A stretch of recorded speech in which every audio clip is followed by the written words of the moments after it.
Welcome to Mansoor channel. இன்றைக்கி நம்ம ரொம்பவும் சூப்பரான ஒரு மட்டன் சுக்கா தான் வந்து பண்ண போகிறோம். வாங்க நம்ம அதை எப்படி பண்ணுறதுன்னு பார்க்கலாம்.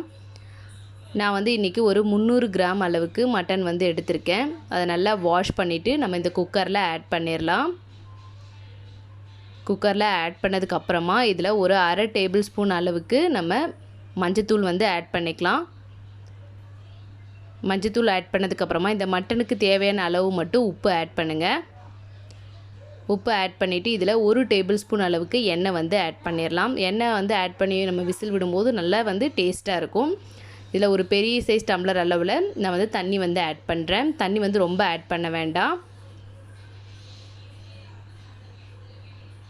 ஆட் பண்ணிவிட்டு ஒரு 5 விசில் விட்டு எடுத்துக்கலாம். இப்போ நான் ஒரு பேனில் ஒரு டேபிள் ஸ்பூன் அளவுக்கு கொத்தமல்லி, ஒரு டேபிள் ஸ்பூன் மிளகு, 1/4 டேபிள் ஸ்பூன் சோம்பு, 1/4 டேபிள் ஸ்பூன் அளவுக்கு ஜீரகம், பட்டை, லவங்கம், ஏலக்காய் வந்து கொஞ்சமாக எடுத்திருக்கேன். இது கூட 3 காஞ்ச மிளகாய், வரமிளகாய் வந்து 2 துண்டாக கட் பண்ணியிருக்கேன். கட் பண்ணிவிட்டு நல்லா லோ ஃப்ளேமில் வச்சுட்டு இதை நம்ம வறுத்துக்கலாம். நீங்கள் வறுக்கும் போது நல்லா உங்களுக்கு வாசமாக வரும். அந்த ஸ்டேஜில் ரொம்ப கருக விடாமல் வறுத்து எடுத்துக்கலாம்.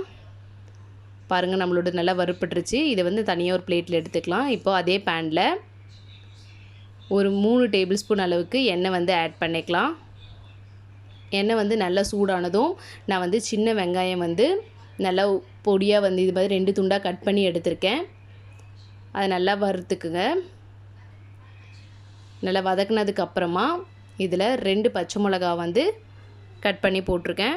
கொஞ்சமாக கருவேப்பிலை ஃபைனலாகவும் நம்ம கொஞ்சம் ஆட் பண்ணுவோம். ஃபஸ்ட்டு ஸ்டார்டிங்கில் நீங்கள் வாசனைக்காக ஆட் பண்ணிக்கோங்க. இப்போ இது கூட ஒரு அரை டேபிள் ஸ்பூன் அளவுக்கு இஞ்சி பூண்டு பேஸ்ட் வந்து ஆட் பண்ணலாம். நீங்கள் மட்டன் வந்து எந்த அளவுக்கு எடுக்கிறீங்களோ அதுக்கேற்ற மாதிரி நம்ம இஞ்சி பூண்டு பேஸ்ட் வந்து நம்ம ஆட் பண்ணிக்கலாம். நல்லா வதங்கினதுக்கப்புறமா ஆல்ரெடி நம்ம விசில் விட்டு எடுத்து வச்சுருக்க மட்டனை வந்து ஃபஸ்ட்டு ஆட் பண்ணிவிடுங்க. ஆட் பண்ணிவிட்டு உங்களுக்கு தேவையான அளவு நம்ம மட்டன் வேக வச்ச அந்த தண்ணி இருக்குங்க இல்லைங்களா, அதை எதுவுமே வேஸ்ட் பண்ணாதீங்க. இதுலேயே வந்து ஆட் பண்ணிடலாம். அதிகமாக இருந்துச்சுன்னா அதை வந்து லைட்டாக நீங்கள் சூப் மாதிரி கூட குடிச்சிடலாம். ஆட் பண்ணிவிட்டு நல்லா மிக்ஸ் பண்ணி விடுங்க. இது வந்து நல்லா வந்து ஒரு கொதி வரட்டும்.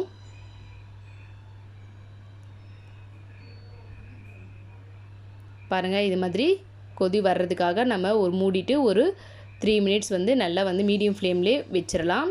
பாருங்கள், நல்லா இந்த அளவுக்கு கொதிச்சதுக்கப்புறமா நம்ம ஆல்ரெடி வறுத்து பொடி பண்ணி வச்சுருக்கேன் அந்த மசாலாவை வந்து நான் வந்து 2 டேபிள் ஸ்பூன் எடுத்திருக்கேன். ஆட் பண்ணிவிட்டு நல்லா மிக்ஸ் பண்ணி விடுங்க.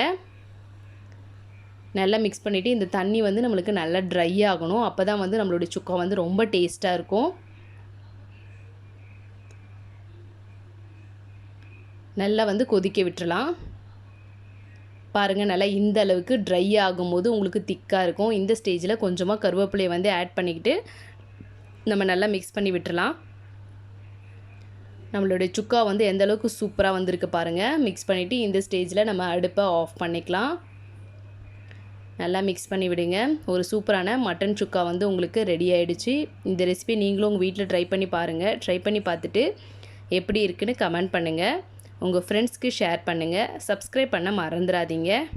தேங்க்யூ.